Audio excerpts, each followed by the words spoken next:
When I heard that Tony Richard, a board member with the Autism Coalition of Nevada, was using biofeedback to treat her 2 autistic children, I was intrigued. As I started to think about it, I realized I didn't know anything about biofeedback. All kinds of questions started coming to my mind. Who was a candidate for biofeedback? What types of results are they getting? Is the treatment painful? Well, tonight we will hear from professionals as well as patients, and together we'll learn more about this very interesting topic. Heather, a lot of people don't really understand what neurofeedback means or what it helps people with. Can you just start by giving us kind of an overview? Absolutely. In layman's terms. Yeah, a general reference to neurofeedback, actually, it's derived from biofeedback. Okay. And biofeedback is a form of self-training. The neurofeedback works more specific with things of a neurological basis with the brain waves, of which we have 5. And then it also helps with things that have a psychiatric background as well for folks. And it's used as a relaxation technique to heal the self. So give me an idea of what types of people would seek out this kind of treatment. The types of people that seek out this treatment are so varied. The ages range from about 6 to 80, 90 years old. A lot of them, I get referrals through physicians, and so I work as a team with the physician as a treatment partner for the care of the client. So for example, would this help children with autism? Would this help adults with severe depression? Give me some examples. Okay. The examples of people that generally seek out the services of the neurofeedback and or the biofeedback are people that are looking to take a treatment that is non-medicative, that treats depression, anxiety, for example, bipolar disorder, seizures, migraines, head injuries.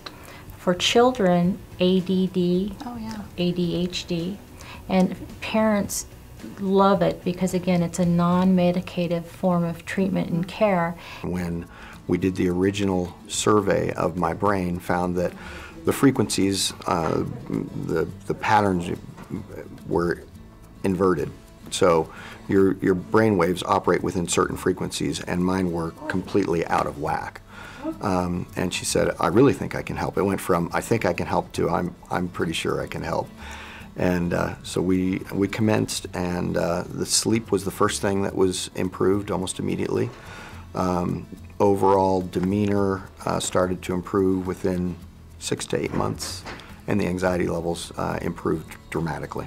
Well, I have 2 sons, so my 13-year-old was having severe seizures to the point of where he quit breathing, respiratory distress. Rimza was our new best friend, and we're at our house all the time. He also has the type of autism where he doesn't sleep. In 13 years, he has slept 50 nights. So in 13 years, I've slept 50 nights.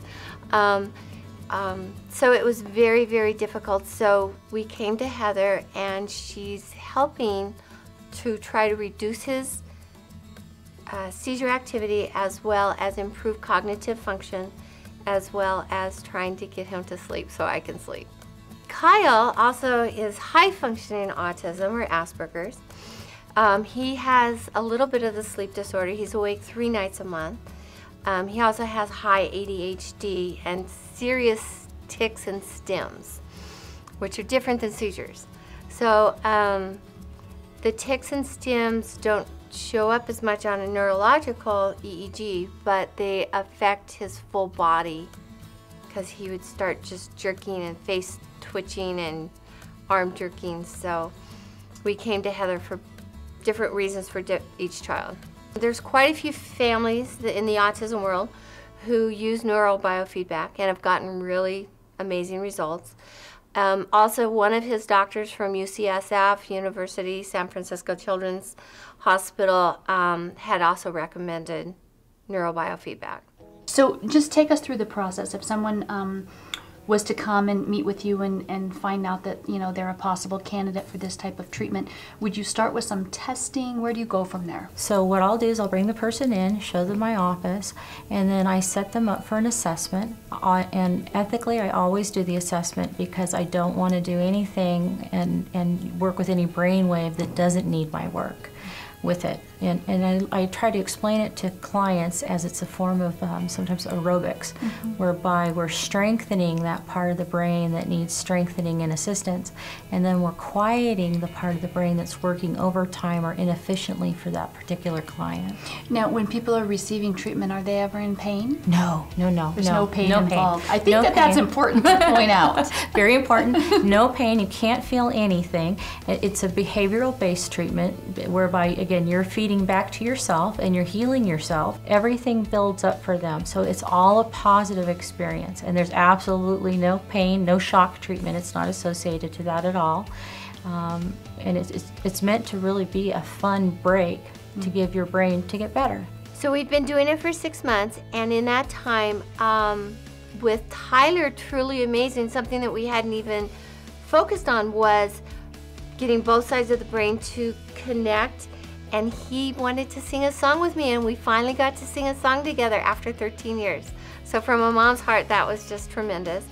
On Kyle, his stims and tics have so drastically reduced. So you've had some really tremendous results. Yes. Yes. It's pretty amazing. Yes. Nothing short of miracles, in my opinion. Yes.